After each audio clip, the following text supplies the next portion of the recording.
goes in and finds the answers to you. Okay, guys, so this is your reading for the 222. Whoever chose the High Priestess, these are all your cards ahead of time.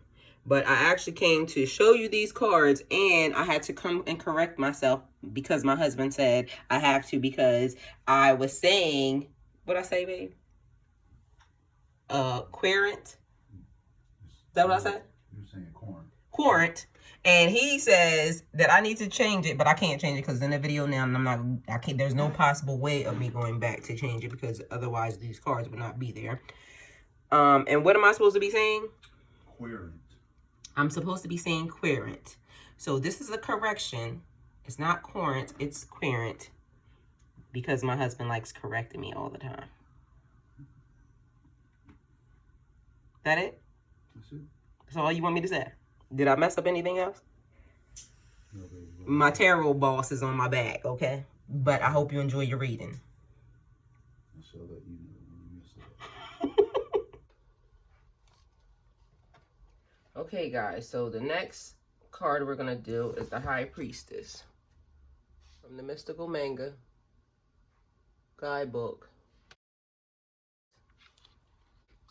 This High Priestess comes from, this is one of the 222 readings. So if you're claiming this reading, you've already either cash at me or PayPal the 222 and you claim this reading. And so this is what this reading is about. So let me tell you what the High Priestess is about first. The High Priestess, along with the Magician, is half of the Fool's incarnate self. This introverted aspect wants to explore and understand her inner self and the magic of the unseen world.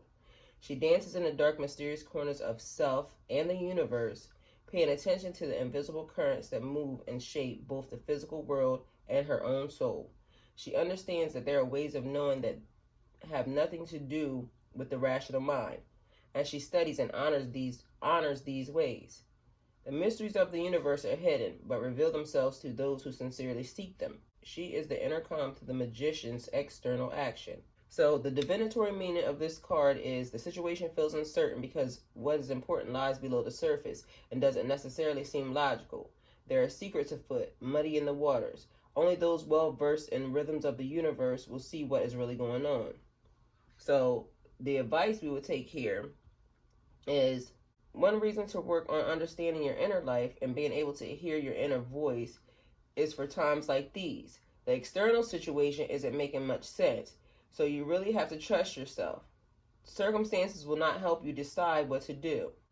Tap into your inner wisdom for the guidance in this case. So guys, this is like you knowing that things or seeing things are happening, but it's like you can't explain them with the rational mind. So it's like you trusting your tuition and you basically studying this spiritual walk, or trying to figure out how it is that you can come into agreement with maybe the things that are happening to you and what you know rationally, like it's like you can't explain it. So we're going to pick a spread for this card. Let me see which one we're going to do.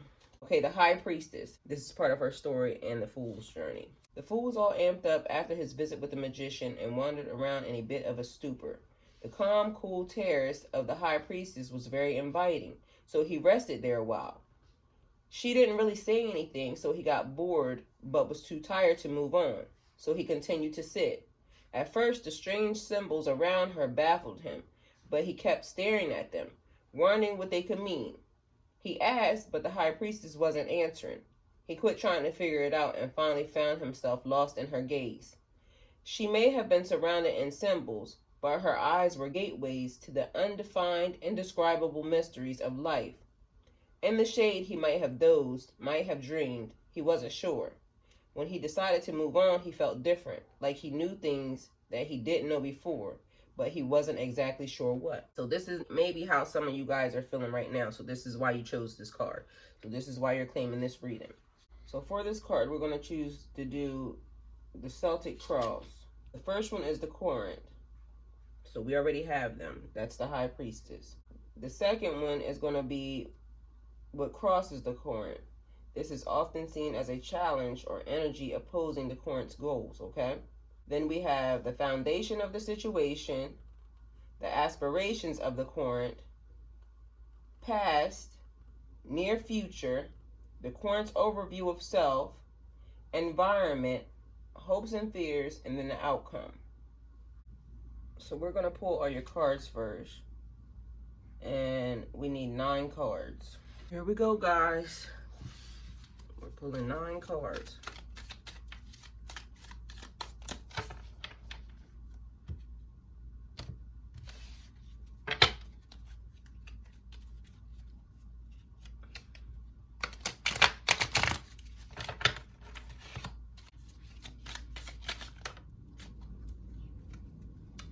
Okay, and this is what's crossing the current right here. The Page of Cups.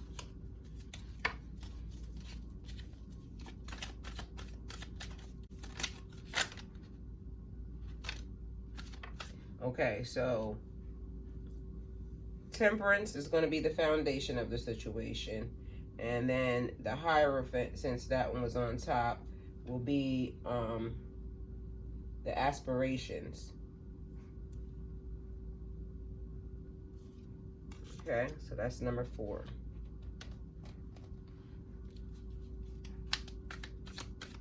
Aspirations of the current are the Hierophant.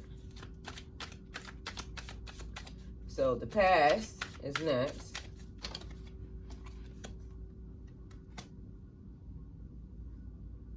Six of Coins. Next is what's happening in the near future. Cards flying. Okay, 6 is the near future. The 8 of Coins. 7 is about to be the current's view of themselves.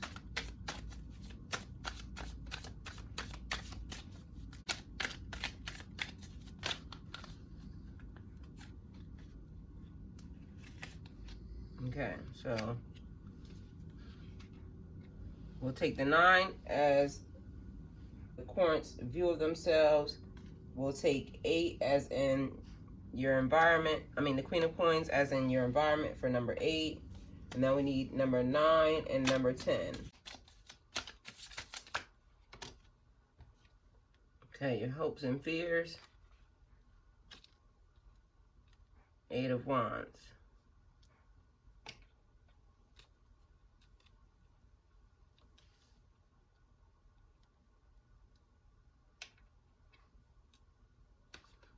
And 10, you need one more card for your outcome.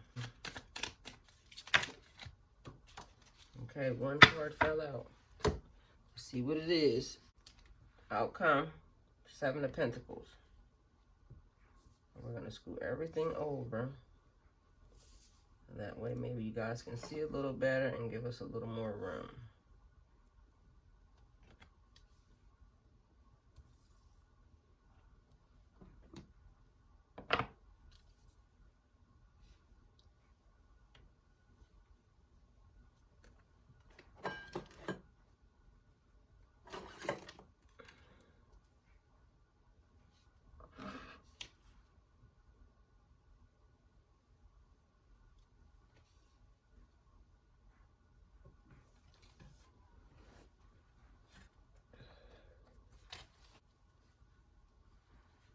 Okay, so we're gonna go. What's crossing you from in your meditation, or what's crossing you into that's trying to hinder you, or the energy that's trying to hinder you, is the Page of Cups.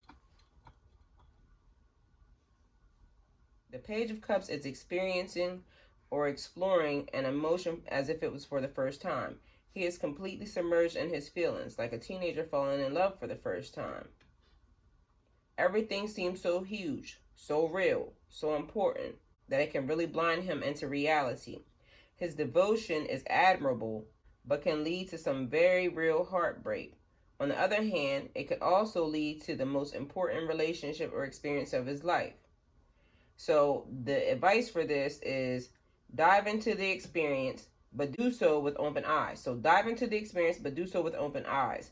Find the balance between celebrating your open heart and keeping safe from becoming bitter or cynical in the future. So This is like saying be open to all experiences, be open to what life is about to bring to you, but this could also lead to heartbreak. You know, past things could have led to heartbreak. So it's like moving forward, like enjoying the moment, being in the time, um, dealing with the situation as it comes. So, like they said, most important relationship or experiences of life. So it's like you have to deal with this. You got kind of got to figure this out. So be open to things. Stuff could happen, but don't allow it to make you become bitter or cynical. Or if you have allowed it to make you become bitter or cynical, now is the time to reevaluate, because you're manifesting, you're trying to change this scenario or this situation or whatever one you're in, and you're trying to change it into something better. So this is what it's saying, that to pay attention and to watch to make sure that you haven't become bitter or cynical behind things that have happened in your life that could have potentially made you cold. Okay, so the next one we're going to go into is temperance. Temperance is the foundation of the situation. So temperance is a major arcana card. And what it says about temperance is the fool still felt dazed after his night with death, as if he wasn't filling up his body properly. He almost bumped into an angel with glorious wings who was doing magical things with white vases and liquid. The angel set down her vases and assessed the fool. The angel saw into the fool, all the piles of treasure scattered around and all the empty spaces too.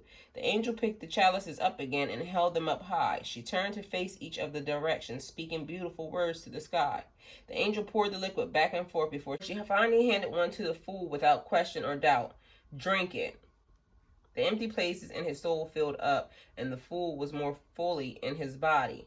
He was more fully in himself in every way. Death stripped him bare, leaving fertile soil and a few seeds. The angel watered the seeds, and already they were growing.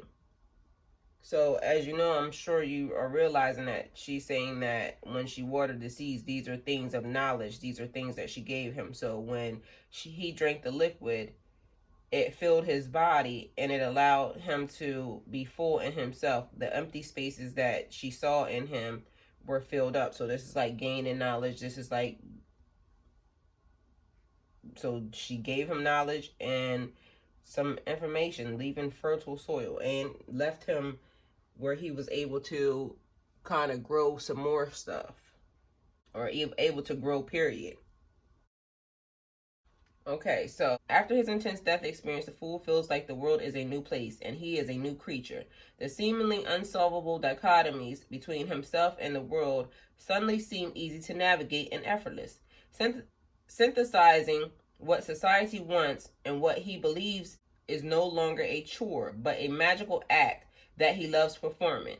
He can hold two opposing views in his mind without going crazy. This is amazing. His inner voice is so clear and strong, and he moves with confidence, never questioning his choices. It's like he can do anything, and whatever he does is touched with magic, grace, and perfection. Life after death sure does seem like heaven to him.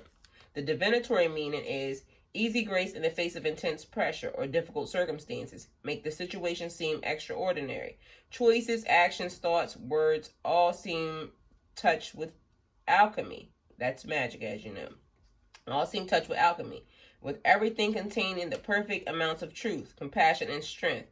It is not a case of simply mixing equal parts, but finding just the right ratio. So the advice here is combine the best parts of your reason with your intention, and you'll discover a magical elixir of perfect grace and ease. No matter how crazy or messed up the situation is, trust your inner voice. Well, you guys already hear that. Combine the parts of reason with your intuition. So you guys know things make sense sometimes, but you also know that things kind of don't make sense sometimes. So you're following your intuition, you're listening to your guides, you're trying to just make sense of whatever it is that's happening. This is the foundation of your situation, which seems to be a good sturdy foundation because you're building it with patience and easy grace. So it's like not like you're all over the place. Somebody else, and I'm only going to say this just because it could be on the opposite side, the flip side. What are you doing to sabotage yourself? What are you fighting against? So for manifesting, you have to remember not to fight yourself, not to sabotage yourself. And do you actually prefer the sadness and the struggle, or the crisis and the chaos? Is drama more exciting than the beauty? So you know what type of person you are. And if you're the chaotic, you need to get to the ease. And if you haven't got to the ease, this is where you need to get to. This is where your foundation needs to be laid in order for everything to kind of go smoothly. Okay, so we're going from temperance to Hierophant, which is number 4. And this is the aspirations of the current. Okay, so the Hierophant. While the Empress, this is a major arcana, so this has a story also behind it that I'll tell you. While the Empress and the Emperor teach about home and social life, the Hierophant's important job is being the bridge between values and action. While this card has traditionally been associated with religion, given most people, especially those interested in tarot, cynicism about religion, it is better to see the Hierophant as the one who teaches the fool how to walk his talk. That is, what are good ways to behave, ways to express inner values and beliefs. The Hierophant knows that as long as there is a gap between what you believe in your heart and the actions in your daily life, it is impossible to be at peace or to present an authentic face to the world. The divinatory meaning is formal. Whether personal or institutional training or education, traditional religions or cultural practices, rights or beliefs, and commitment to a value system. Teaching, learning, practicing, these are the core of the situation. Although whether they are something you are pursuing or avoiding is something only you know. So the advice here is take a good hard look at your most treasured beliefs and make sure your actions and behavior reflect them. If you don't know your beliefs, look at your actions or behavior. Based on those, how would someone else describe your beliefs? So again, I did this, and this was, I think, in a Pisces reading. Walking your talk. Making sure that everything is in alignment. Are you practicing what you preach? This is what your aspirations of the current is. So maybe this person is on a spiritual journey, and maybe they're the teacher, maybe they're the student. But either way, this person is trying to gain knowledge.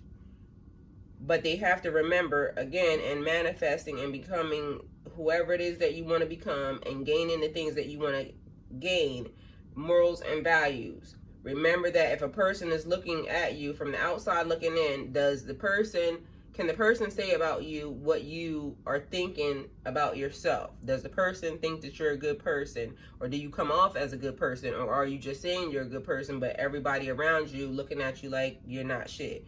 So manifesting, becoming what we discussed from the beginning, manifesting, you have to walk your talk. You have to be the thing that you're saying that you are. So then we have number 5, which is your past. Over here, the 6 of coins, I think, or pentacles. Okay, so they have the 6 of coins in here. The divinatory meaning is, it said that politics is about who gets what, when, and how. This card isn't necessarily about politics, but it is about the haves, the have-nots, and the distribution of resources. Someone has what is needed and others have needs. The person holding all the coins is making the decisions and the judgment about who gets the help they requested. Some may leave satisfied and others may not. So this is the advice. You have the ability to help someone, and you should. Furthermore, it would be nice if you did it as kindly and generously as possible, helping the person retain their dignity. So it's like when you're helping a person, don't try to talk down on that person. Don't go tell everybody that you helped that person. Like just being probably a little more diplomatic or being a little more discreet when you're doing these things. So it's not like you got to go out and say, oh, well, I did this for that person and this, that, and the third. Don't be that guy. If you're doing it, do it out of the kindness of your heart, because this is about giving and receiving. And if also, because there's hands here, these people are totally receiving some stuff as well. So if you're the person that's receiving, Are you having an attitude of gratitude? It's not like you gotta ass kiss or anything, but it's like being able to accept the help because things change. You could be the person on the opposite side. So this also is like your relationship with your money and what person you are now. Are you the person to have, or are you the have not? In either case, because we're manifesting, you want to be the person with the have. So this is what I keep telling you guys, and I don't know why this keeps coming up in everybody's reading. So it must be something going on about this energy right now, because the last reading that I did, totally different deck, still has the exact same thing. Your energy with money. What is your energy with money? Are you on the receiving side or are you on the giving side? But what is your energy? So this is a past situation. Who were you and who are you turning into? Who are you going to be? So manifesting further, this was your past if you were the person that was not doing things, or so now you have, going into the future, you can be a different person. Number 6, which is the 8 of Pentacles.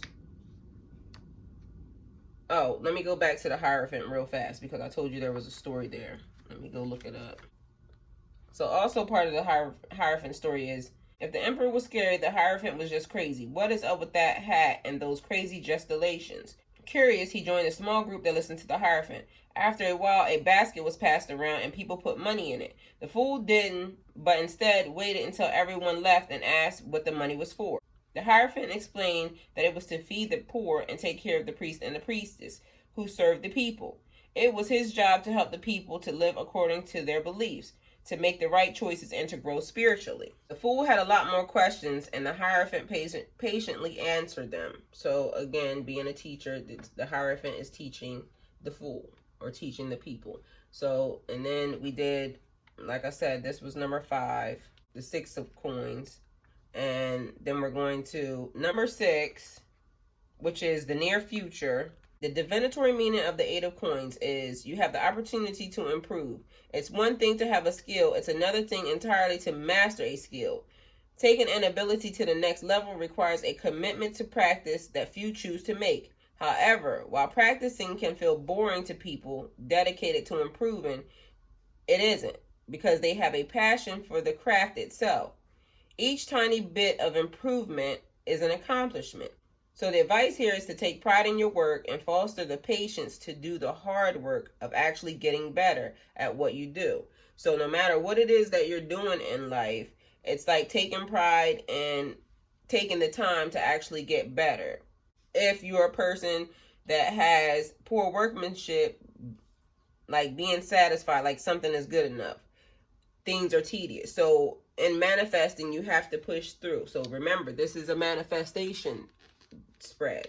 We're manifesting right here, the High Priestess. We're trying to get to what we want. We're trying to obtain the thing that we seek. And so it's like taking pride and fostering, taking your time and being patient, because again, you have to remember, whatever you're manifesting, if you're manifesting 3 to 6 months, that could be a long time for somebody. If you're manifesting 6 to 12 months, this is a whole change in your life. This is what we're about to do. We're trying to do the ripple effect. We're trying to change our attitude right now. We're trying to change our situation right now. So it might not get better tomorrow. So it's saying you got to have patience, but persevere, continue to push through. Okay, so the next thing we're going to do is number 7, which is here, the Querent's view of herself. And we have the 9 of Wands. The divinatory meaning of the 9 of Wands is, be prepared, be vigilant. Experience has shown that there is, in this situation, trouble brewing. Very likely this is some sort of ongoing battle or repeating issue or cycle, perhaps on the job, within a social group, or in a relationship. There is weariness in this card, as if you are just tired of fighting the same fight over and over again.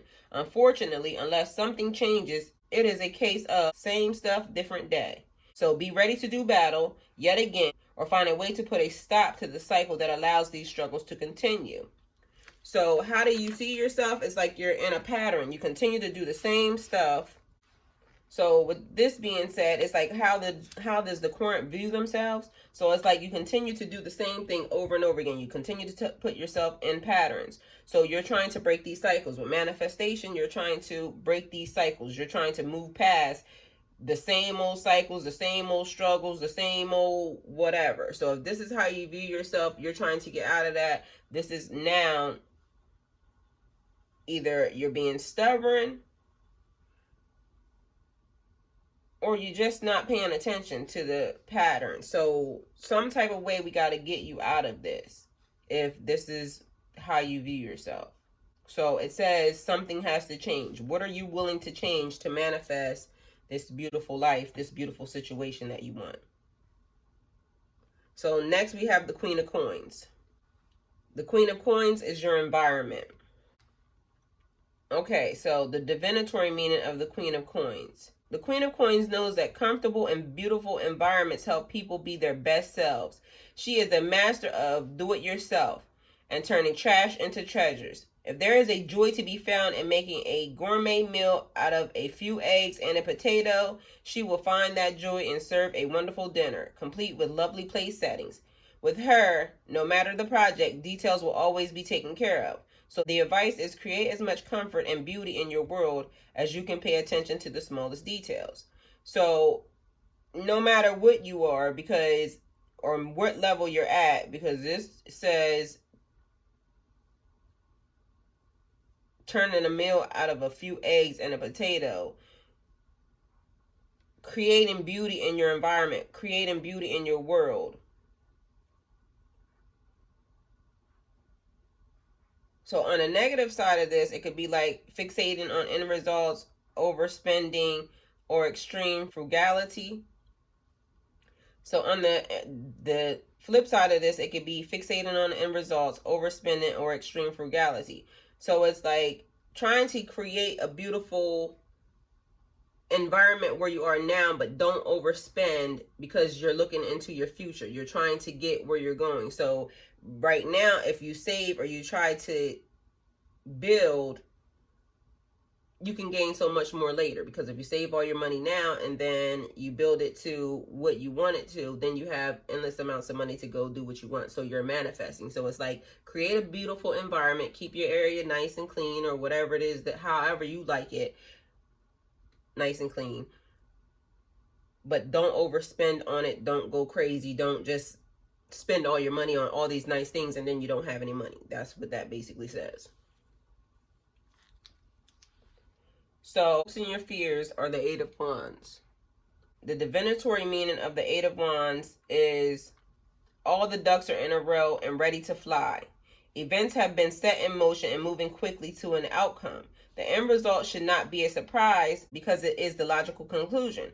Whatever steps have been taken, they will continue on perhaps faster than anticipated and achieve the intended effect. Trying to stop things at this point could work, but could cause utter chaos. You've done all the work, so just step back and let things play out. So this is where you have manifested, you have put things into play, you have put it into the universe, and now things are going fast. So put in your mind while you're manifesting, because it's saying that it's going to take off probably a lot faster than even you think. So make sure that when you are putting these things into play, you're being very specific and you're making sure that these are the things that you want, because they could come to fruition very, very fast. Okay, so the last one, which is number 10, and that is the outcome. And we have the Seven of Pentacles. Seven of Coins. Okay, so the outcome here with the Seven of Coins. The divinatory meaning of number 10, the Seven of Coins, the outcome, is things seem to be moving along quite nicely, and there isn't much that actually needs to be done right now. Your project is so close to manifesting that you can taste it, smell it, and see it. It would be so tempting to just reach out and pick it. That would be really foolish because it isn't time. Things still need to ripen and grow into their full sweetness. So the advice here is, while waiting to harvest your rewards, take the time to review how things went so you can improve next time around. So the outcome is things are growing. So once you start putting this thing into manifestation, since you already did, you claimed it, you already sent the 222, you already are here, it's already been posted. You claimed it, you said, this is mine, this is what I'm taking. I'm claiming this. High Priestess right here, you're claiming this. So now you just have to wait for it to grow. But while you're waiting, you're still putting things. You're not picking anything, you're not taking anything, but you're tweaking whatever it is that's going to take you to get here. But it's saying that everything, I mean, you couldn't have got a better card. It's like sit and wait. Like, this is what you want, but you not sitting, you're still working. You're just not picking anything, you're not taking anything, but you know your harvest is actually coming. And you learn from your mistakes. You have actually paid attention to what was here, what said, okay, this is your problem or this is the problem, and now you're moving forward, you're manifesting, and you're bringing these things into fruition. So if you chose this is your 222 reading. I hope you're not offended that I have the book, because I felt like I wanted to give you the best reading, and as I have not learned all of these cards or this deck yet, then this was the best way for me to give it to you. So this is your 222 reading. Whoever claimed this was the Mystical Manga. Thank you for all your donations, and this is your reading.